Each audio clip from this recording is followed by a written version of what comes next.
Sessiz vlog. Böyle mi yapsak acaba? Herkese merhabalar. Nasılsınız? Fatoş ne yapıyor? Ne yapıyorum mesela? Ne ben? Malzemeler neydi? Ha, şeyi göstermedim ama. Bunu göstermezsen olmadı ama. Patlıcanı göstermedim. Bir saniye. Patlıcan gözükmeyince pardon. Şey olmadı. Malzemeler. Yoksa bilinirdi. Evet, malzemelerimizi say. Patlıcanımızı bakın tuzlu suya ısladım. Buradan da rengini görüyorsunuz. Mutlaka bu acılığını alıyoruz. Mahur olur. Bal gibi tatlıdır ama Adana patlıcanı yine de mahur olur. Evet. Neyimiz var? 7-8 diş sarımsağımız var, doğradım. Bir tane soğanımız var. Bu püf noktası. Püf noktası bu. Diğerleri eşit. 6-7 tane domatesimiz var. 5 tane de biberimiz var. Olmazsa olmaz. Adana biber salçası. Evet. Şöyle Şey biberli. konusunda, soğan konusunda ayrışmalar oluyor. Bazen diyorlar Adana tavasında olmaz. O benim annemin püf noktası. Evet. Anneciğimin püf noktası. Seni de tekrar söyleyeyim kıyamam. Anneciğim ben yapardım. Geleneksel. Şeyi yapmazdım yani. Soğan koymazdım. Annem onu mutlaka uyarırdı her yaptığımda. Kızım mutlaka etinin içine bir tane soğan çift derdi. O eti öyle bir şey yapıyor ki hani bu şefler eti ne yapar Nurhan? Önceden Marine mi? Ha, marine eder ya. Marinasyon. Sadece o soğan marinasyon yapıyor. Soğan falan yok gibi oluyor.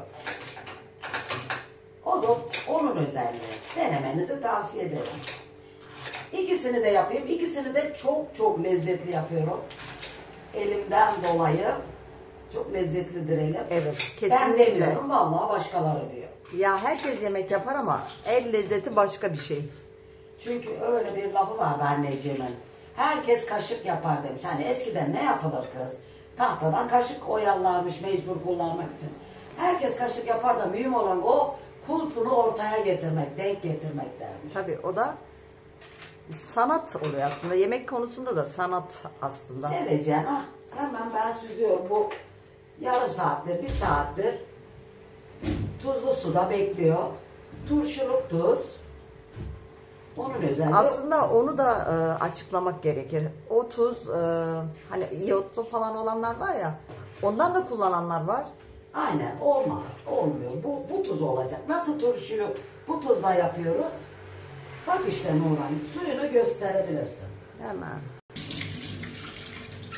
Yani gördünüz. Öyle sadece Bir de yıkıyorsun, tuzlu olabilir değil mi? tuz yapıyorum çünkü ben buna genellikle bol tuza ıslarım. O zaman da tuz kalabiliyor. Haydi hemen yemeğimize geçelim. Bu arada etimizi şöyle 10-15 dakikadır koydum. Onu en baştan söyleyecektim ama unuttum. Tabii ki arada bir tane çıkıp Adana tavası öyle olmaz. Taze et olur diye. Ben bunu her tava yaptığımda mutlaka söylüyorum. Buzluktan çıkıyor bu etler. Eskiden böyle kasaptan gönderiverirdi annem, bizi alırdık. Hemen o taze et konurdu. Üstüne patlıcanı, domatesi, biberi, salçası, sarımsağı Yani. dümdüz konur, ocağın altı yanardı. Her şey orijinaldi o zaman. Ne yapıyorum? Hemen soğanımızı işte ekliyorum. Marine zamanı bu. Bu marinası oluyor. Tabii ki yağını koyuyorum. 5 dakika yemeği oluyor genellikle. Sadece ön hazırlığını yap. Soğan konduğu an kokusuna bakar mısın?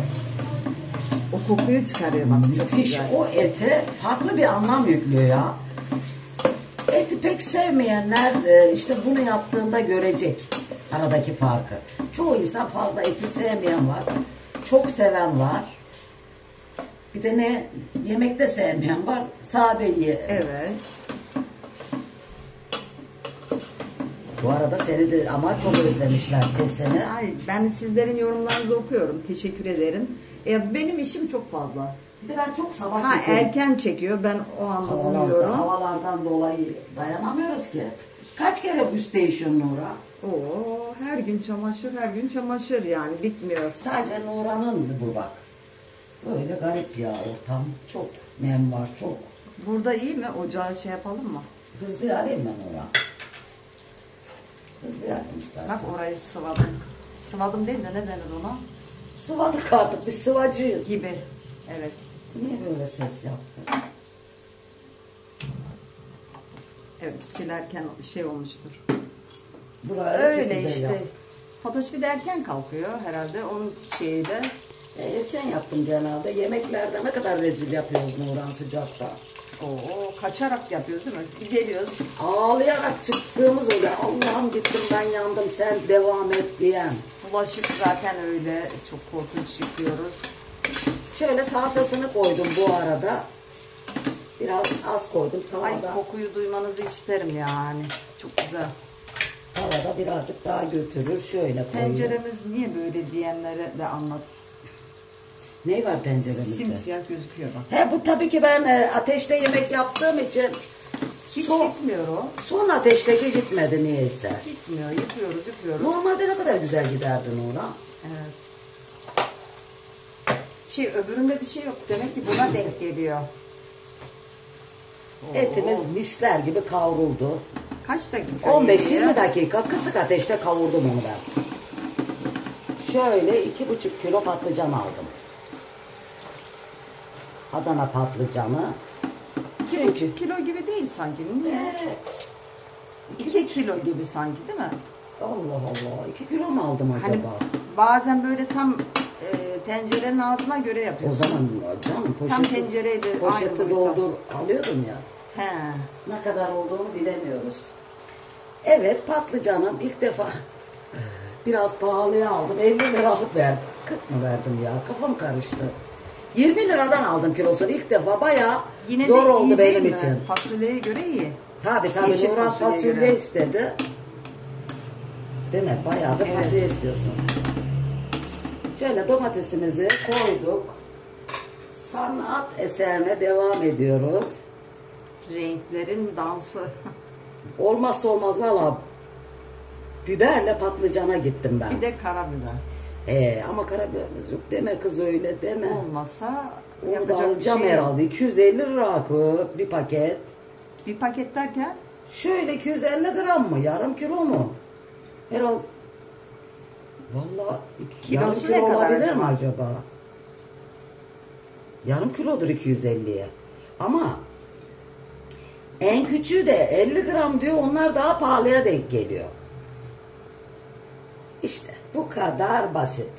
Ne var yemek yapmakta değil mi? Hazırlığı yaptın mı? ama epeydir uğraşıyorsun. Hazırlığını yaptım. Bir tabii saattir ki. uğraşıyorsun herhalde. Doğradım işte şey yaptım. Şöyle şimdi sarımsaklarımızı da yine eşit. Maksat şöyle şık dursun değil mi? Hem mideye hem göze hitap edelim. Lezzet kadar. konusunda şüphe yok ama. Yok Allah'ımıza şükür. Her zaman aynı minimalde yaparsam etimiz de Kurban Bayramı'ndan Allah kabul etsin binlerce kez. İşte bazen diyen oluyor çıkıp Adana tava söyle olmaz. Eti çiğ konur. Çok da güzel bilirim. Çok da güzel yapardı annem. Zaten annemin eli çok lezzetliydi. Bu konuda mütevazi olamazsın. Ya Tabii gerçekten. ki yani annemin elini almışsın sen. Annem hep derdi benim elimi almışsın kızım derdi. Dua şeyinde de öyle derdi. Evet kesinlikle. Nazar duası falan okuduğumda. İşte gördünüz bu kadar basit. Tuz atmıyorum. Sulandığı an bakacağım. Çünkü patlıcanımızı tuzladık. Evet. Evet böyle kapatıyorum. 5 dakika sonra gelip bakacağım.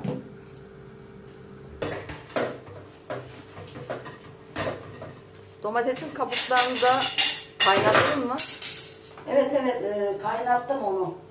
Sabah kahvaltılık yediğimizi doğradım Nurhan sakladı.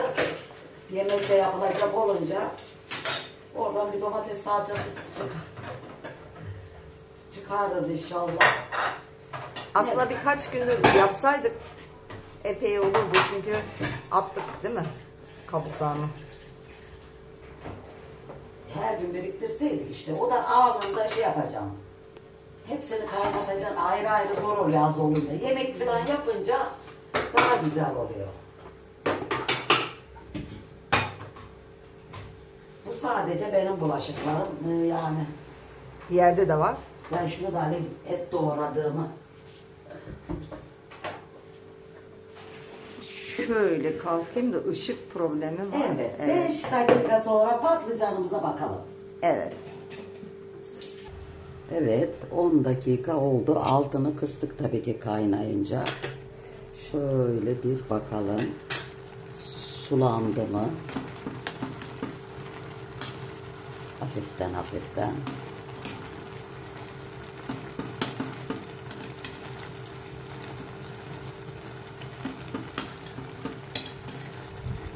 Mis gibi kokular eşliğinde. Böyle suyunu hiç su kullanmadık. Sadece domatesimizin lezzetiyle şöyle hafif yapalım. Domatesler hafif de sulağını alta doğru göndersin. Baharat kullanmıyoruz. Sadece karabiber üzerine atıyoruz. Ben atamıyorum. Ama alacağım. Bu sefer alacağım. Bir de karabiberden ben niye soğudum? Anneciğim çok severdi eskiden. Çok koyardı. Sonra annem mide hastalığından dolayı asla kabul etmedi. Hiç koydurmazdı. Hiç yaramıyor derdi. Acı biberi yiyorum, yarıyor ama karabiber yaramıyor derdi. İşte artık tam kıvamına geldi. Şöyle bir tadım kaşığı alalım. Tuzuna bakalım. Çünkü patlıcanı tuzladığımız için gayet iyi, gayet, çünkü etime de hafif tuz atmıştım kavrulurken. Evet, kapağını kapatıyorum. Şöyle zaten 15 dakika durdu diyelim. 20 dakika yeterli, fazlasıyla yeterli olacak. Çünkü çelik tenceremizde dinlenecek. Şu an nefis bir tadı. Zaten etin tadı her şeye çıkmış. Şöyle yapıyorum. Tekrardan altını kısıyorum.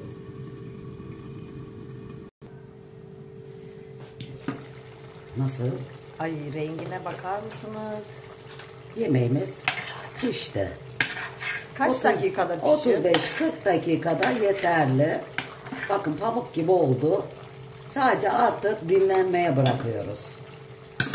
Afiyet şeker olsun. Ellerine sağlık. Adana patlıcan tava. Umarım Görüşmek beğenirsiniz. üzere. Görüşürüz.